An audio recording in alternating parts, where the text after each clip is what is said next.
गुजरात और दिल्ली चुनाव के परिणामों के बाद उत्तराखंड की राजनीति में हलचल देखने को मिल रही है। हालांकि उत्तराखंड में चुनाव अभी दूर हैं, लेकिन पार्टी में उतार चढ़ाव अभी से शुरू हो गए।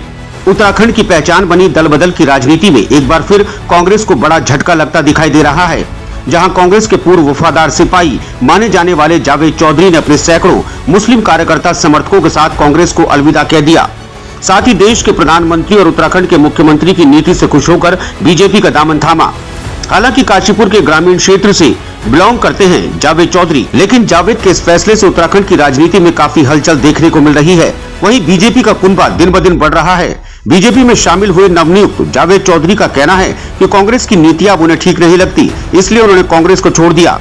मुझे यही कहना है कि हमारा गांव सब मुस्लिम समाज का है और कांग्रेस की सभी नीतियों को देख के, काम देख के हमें जो है कुछ काम ठीक नहीं लगा, उनका नीति ठीक नहीं लगी।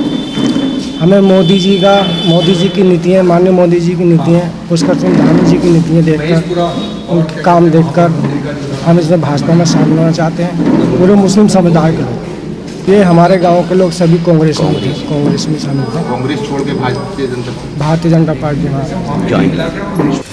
देश के पीएम और उत्तराखंड के सीएम के विकास कार्यों की नीति को देखकर उन्होंने बीजेपी ज्वाइन की। वहीं भाजपा नेताओं का कहना है कि सबका साथ सबका विकास को लेकर भाजपा चलती है और भाजपा की नीतियों से खुश होकर भाजपा में लोग शामिल हो रहे हैं। देखिए, निश्चित रूप से नरेंद्र मोदी जी का जो मंत्र है, चले साथ साथ बढ़े साथ साथ, सबका विकास, सबका साथ सबका विकास और सबका प्रयास, सबका विश्वास, ये देश को नई बुलंदियों पे लेके जा रहा है। और आज उत्तराखंड के इस हमारे जनपद उधम सिंह नगर के ये जो हमारा काशीपुर क्षेत्र है, इसके गुलड़िया गांव में मुस्लिम समाज के लोगों का जुड़ना इस बात का संकेत है कि कहीं ना कहीं उन सब लोगों को नरेंद्र मोदी जी के काम, पुष्कर सिंह धामी जी के काम, उनकी योजनाओं पे उनका पूर्ण विश्वास है, जिसको लेकर के भारी संख्या में लोग जुड़ रहे हैं।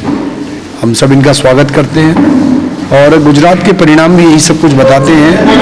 जो प्रचंड जीत है वो इस बात का प्रमाण है, वो घोतक है इस बात का कि सभी समाज के लोगों ने बढ़ चढ़ करके नरेंद्र मोदी जी के नेतृत्व को अपनाया है।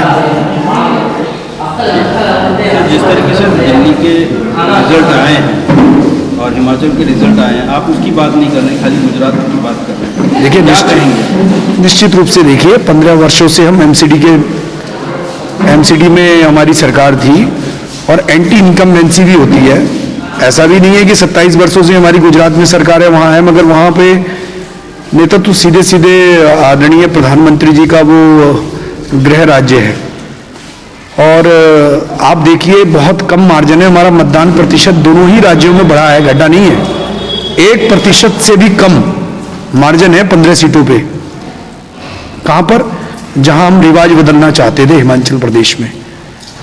और एमसीडी के चुनाव में हम 104 सीटों पे विजयी हैं। हमने 15 वर्ष तक वहां पर एमसीडी का संचालन किया है। निश्चित रूप से जनता का जो भी जनमत होता है उसे स्वीकार करना चाहिए। हमें कोई इस बात का वो नहीं है कि जो अच्छा लगा हिमाचल की महान जनता ने वो किया, एमसीडी के चुनाव में जो अच्छा लगा दिल्ली वासियों ने वो किया। मगर आप देखिए, 27 वर्ष की क्यों नहीं चर्चा करें? 27 वर्ष प्लस 5 और उसमें भी प्रचंड बहुमत 156 सीटों का। तो जो काम है, जो लोग पर्चे पे लिख के दे के आए थे, जिन्होंने कोरी झूठी बयानबाजी करी, घोषणा करी, जिन्होंने लिखित रूप में दिया, उन्होंने कहते हैं भविष्यवाणी की, उनको उस भविष्यवाणी पे माफी मांगनी चाहिए। और देखिए, भारतीय जनता पार्टी ने जो कहा वो करके दिखाया। इसी कारण जो है, और भारतीय